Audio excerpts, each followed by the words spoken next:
ನಮಸ್ತೆ ಎಲ್ಲರಿಗೂ. Friends kitchen and ಬ್ಲಾಗ್ಸಿಂದ ಮಾತಾಡ್ತಾ ಇದ್ದೀನಿ. ಎಲ್ರಿಗೂ ನಮ್ಮ ಚಾನಲ್ಗೆ ಸ್ವಾಗತ. ಇವತ್ತು ನಾವು ಸೋರೆಕಾಯಿಂದ ಪಲ್ಯ ರೆಸಿಪಿನ ಮಾಡಿದ್ವಿ. ಮೊದಲು ಸೋರೆಕಾಯಿನ ಚೆನ್ನಾಗಿ ತೊಳ್ಕೊಂಡು ಸಣ್ಣದಾಗಿ ಹೆಚ್ಕೊಳ್ಬೇಕು. ಹಾಗೆ ನಂತರ ಒಂದು ಪ್ಯಾನ್ನ ಬಿಸಿ ಮಾಡಿ ಅದು ಬಿಸಿ ಆದ ನಂತರ ಎಣ್ಣೆನ ಹಾಕಿ, ಎಣ್ಣೆ ಬಿಸಿ ಆದಮೇಲೆ ಸಾಸಿವೆ, ಕಡಲೆಬೇಳೆ ಹಾಗೆ ಸ್ವಲ್ಪ ಉದ್ದಿನಬೇಳೆನ ಹಾಕಿ, ಅದು ನೆಕ್ಸ್ಟ್ ಕರಿಬೇವು ಸೊಪ್ಪನ್ನು ಹಾಕಿ ಚೆನ್ನಾಗಿ ಫ್ರೈ ಮಾಡ್ಕೊಳ್ಬೇಕು.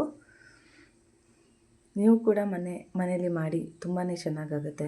ಹೆಲ್ತ್ಗೆ ತುಂಬ ಒಳ್ಳೆಯದಿದು.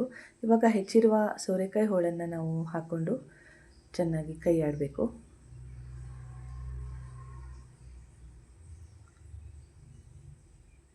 ಎಲ್ಲ ಹೋಳುಗಳನ್ನು ಹಾಕ್ಕೊಂಡು ಚೆನ್ನಾಗಿ ಕೈ ಆಡಿಸಿ,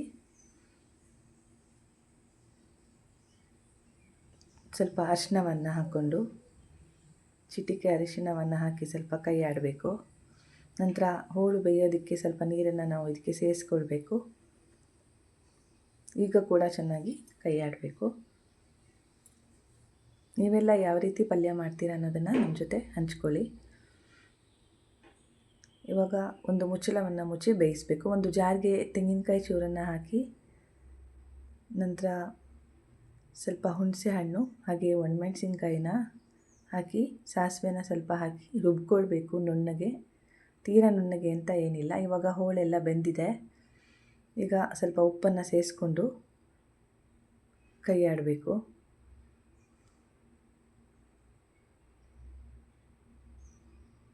ಇವಾಗ ಹೋಳು ಚೆನ್ನಾಗಿ ಬೆಂದಿದೆ.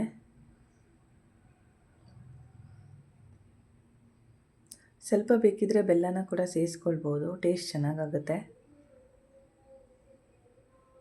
ಇವಾಗ ರುಬ್ಬಿರೋ ಮಿಶ್ರಣವನ್ನು ಈ ಪಲ್ಯಕ್ಕೆ ಅಂದರೆ ಹೆಚ್ಚಿಕೊಂಡಿರೋ ಹೋಳಿಗೆ ಹಾಕ್ಕೊಂಡು ಸ್ವಲ್ಪ ನೀರನ್ನು ಹಾಕಿ ಚೆನ್ನಾಗಿ ಕುದಿಸಿದ್ರೆ ತುಂಬ ಹೆಲ್ತಿ ಹಾಗೂ ಟೇಸ್ಟಿಯಾಗಿರೋ ಸೋರೆಕಾಯಿ ಪಲ್ಯ ಸವಿಯಲು ಸಿದ್ಧ.